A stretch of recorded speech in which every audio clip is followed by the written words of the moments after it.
का प्रधानमंत्री। लगा दो केस मुझ पर, लगा दो केस मुझ पर, जेल ले जाओ मुझे भी, लेकिन सच्चाई ये है कि इस देश का प्रधानमंत्री कायर है।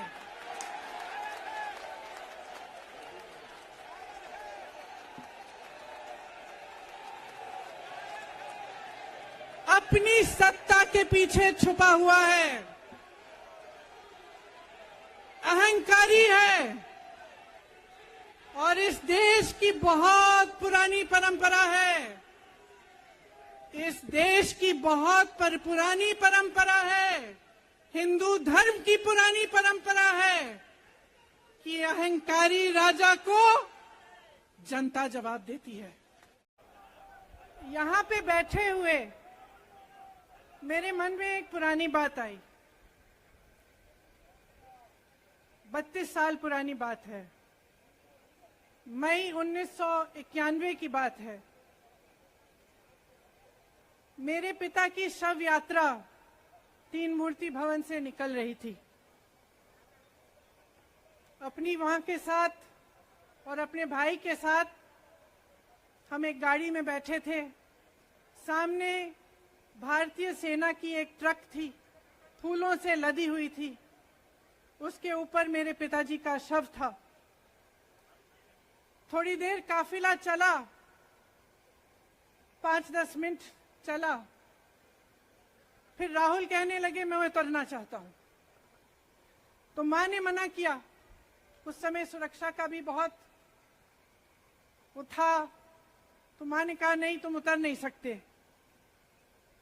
राहुल ने जिद की, नहीं मैं उतरूंगा। मैंने मां से कहा मां उतरने दो। राहुल गाड़ी से उतरा, उस सेना की ट्रक के पीछे खड़ा होके चलने लगा, और तीन मूर्ति से लेके कड़ी धूप में अपने पिता के जनाजे के पीछे पीछे पैदल चलते चलते चलते चलते यहां पहुंचा। इस जगह से कुछ 400-500 गज दूर यहां पर मेरे शहीद पिता के अंतिम संस्कार मेरे भाई ने किए।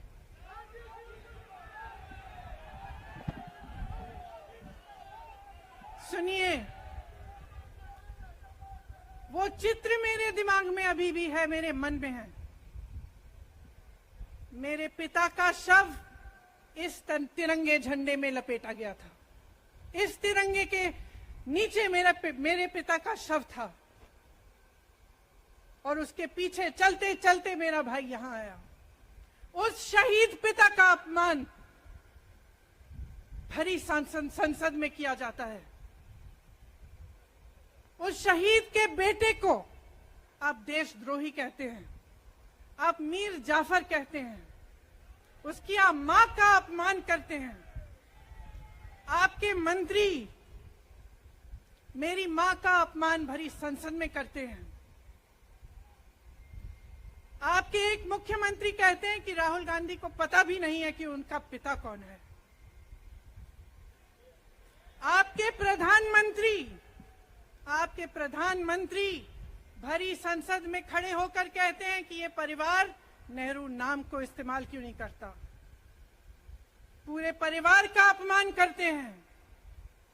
कश्मीरी पंडित समाज के रिवाज का अपमान करते हैं, जिसके तहत एक बेटा अपने बाप के मरने पर पगड़ी पहनता है, परिवार की परंपरा को आगे बढ़ाता है। लेकिन आप पर कोई मुकदमा नहीं होता, आपको 2 साल की कोई सजा नहीं मिलती, आपको जेल की सजा नहीं मिलती, आपको संसद से कोई बाहर नहीं निकालता, आपको मना नहीं करता कि 8 सालों के लिए आप चुनाव नहीं लड़ सकते। क्यों? मैं पूछना चाहती हूं क्यों? क्या के साथियों, मैं आपसे कहना चाहती हूं, बहुत हो गया है, बहुत हो गया है। मैं जानती हूं आप पर कितना दबाव है। मैं जानती हूं कि आपको लाइन भेजी जाती है कि आज आपको ये कहना है, आज आपको ये लिखना है। लेकिन आपकी एक बहुत बड़ी जिम्मेदारी है। आज लोकतंत्र खतरे में है। अगर सरकार सवाल उठाने वाले को 8 सालों के लिए संसद से निकाल सकती है, अगर कह सकती है कि तुम्हें चुनाव लड़ने की ही इजाजत नहीं है, तो बहुत गड़बड़ है, बहुत गलत हो रहा है। और ये लोकतंत्र के लिए ठीक नहीं है, ये इस देश के लिए ठीक नहीं है। जब आप पत्रकार बने, शुरू में जब आप काम के लिए आए, तो आपके दिल में भी ये होगी बात कि देश के लिए मैं सच्चाई बोलूंगा, मैं सच्चाई बोलूंगी। आज आप बोल नहीं पा रहे हैं, हिम्मत करिए, खड़े हो जाइए आप भी। इस जगह से कुछ 400-500 गज दूर यहां पर मेरे शहीद पिता के अंतिम संस्कार मेरे भाई ने किए।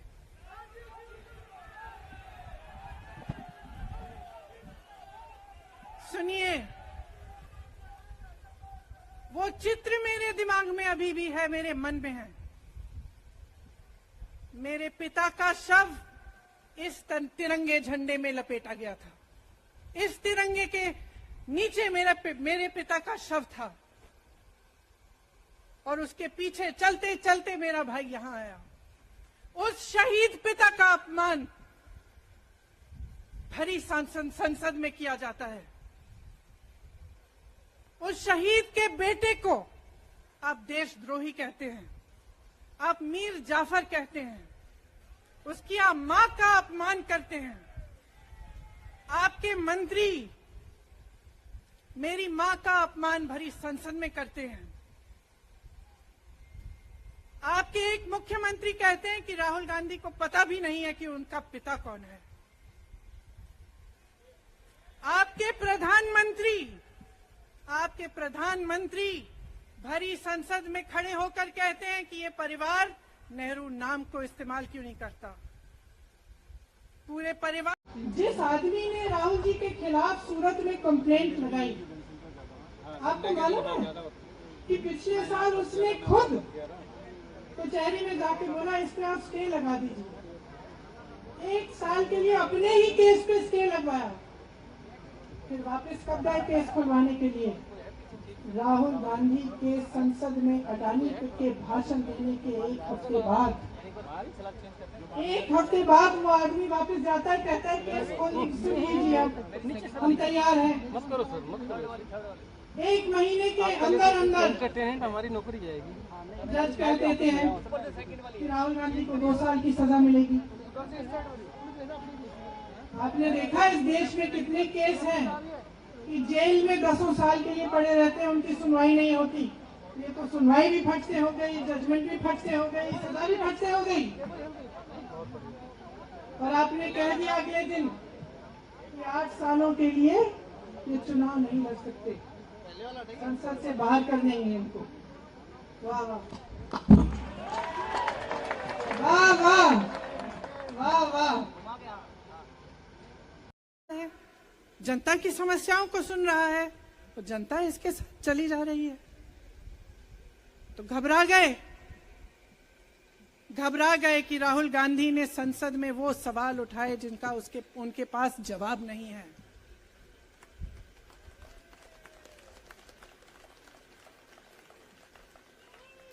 क्या किया सुन लीजिए। एक तरफ से हंसी भी आती है कि एक आदमी को रोकने के लिए इतना सारा करना पड़ा।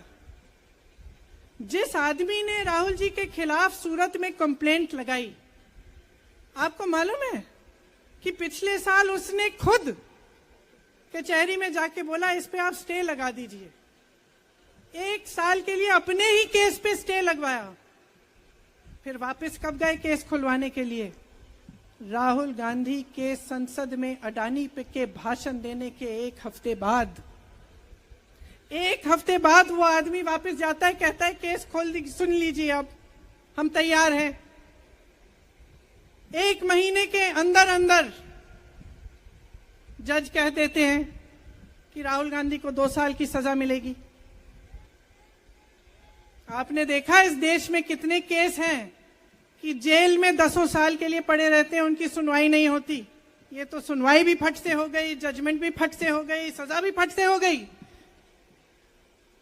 और आपने कह दिया अगले दिन कि 8 सालों के लिए ये चुनाव नहीं लड़ सकते, संसद से बाहर कर देंगे इनको। वाह वाह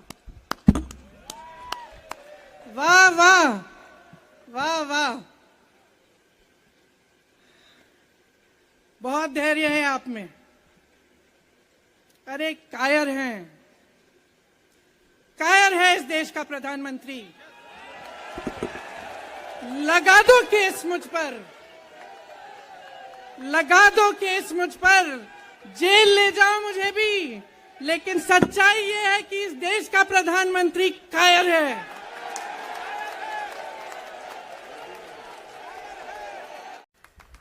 इस देश के लोकतंत्र को मेरे परिवार के खून ने सींचा है, और जो सोचता है कि हमें अपमानित करके हमें डराएंगे, हमें धमकाएंगे, जो सोचता है कि तमाम एजेंसियों को लगाकर हम पे छापे मारकर हमसे कुछ भी कर ले, हमको हमें डराएंगे, वो गलत सोचते हैं। हम डरने वाले नहीं हैं। हम और मजबूती से लड़ेंगे। हम इस देश के लोकतंत्र के लिए कुछ भी करने के लिए तैयार हैं। कभी कभी मैं सोचती हूं, मुझे समझ में नहीं आता कि पब्लिक क्या सोच रही है। क्या देख नहीं रही है क्या हो रहा है? क्या आपको दिख नहीं रहा है कि आपकी सारी संपत्ति लूटी जा रही है, एक आदमी को दी जा रही है, गिने चुने उद्योगपतियों को सब कुछ दिया जा रहा है। किसकी संपत्ति है? ये राहुल गांधी की संपत्ति है, ये आपकी संपत्ति है। ये पीएसयू किसके हैं? किसके लिए बनाए गए? आपके लिए बनाए गए, जो ऐसे एक के बाद एक इनको बेचे जा रहे हैं, दिए जा रहे हैं। इसी से तो आपका रोजगार आता है। छोटे उद्योगों से, छोटे व्यापारियों से आपका रोजगार आता है। किसी बड़े अडानी से नहीं आता। रोजगार नहीं देते, छीनते हैं आपका रोजगार। तो आप समझ क्यों नहीं पा रहे हैं? आप गैस के सिलेंडर के लिए 1000 रुपए दे रहे हैं, और यहां आपकी सारी संपत्ति किसी को सौंपी जा रही है। कि ये पूरी सरकार, ये सारे मंत्री, ये सारे सांसद एक आदमी को बचाने की क्यों इतनी कोशिश कर रहे हैं? इस अडानी में है क्या कि इसको आप सारी संपत्ति दे रहे हो देश की? 20 हजारों करोड़ शेल कंपनियों में इनकी हैं, और आप इन पे इंक्वायरी नहीं कर सकते? ये अडानी है कौन कि आप सब उनका नाम उठते ही बौखला जाते हैं और उनको बचाने में लग जाते हैं? नमस्कार, आदाब, दोस्तों, मेरा नाम है आरिफ और आप देख रहे हो ऑल इंडिया रियल न्यूज। और आप